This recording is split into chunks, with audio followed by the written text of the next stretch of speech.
It's no surprise that Chris is feeling more alert. Our brains evolved in nature. And there are studies that show why we find the natural world so refreshing.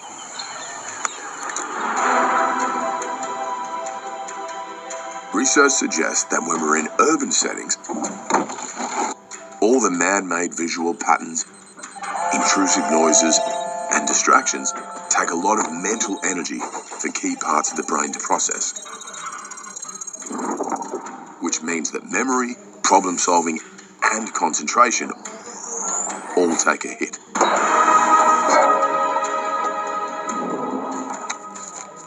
But scientists think that our brains are attuned to find the sights and sounds of nature much easier to process. Instead of being overloaded, our cognitive abilities are restored to full strength.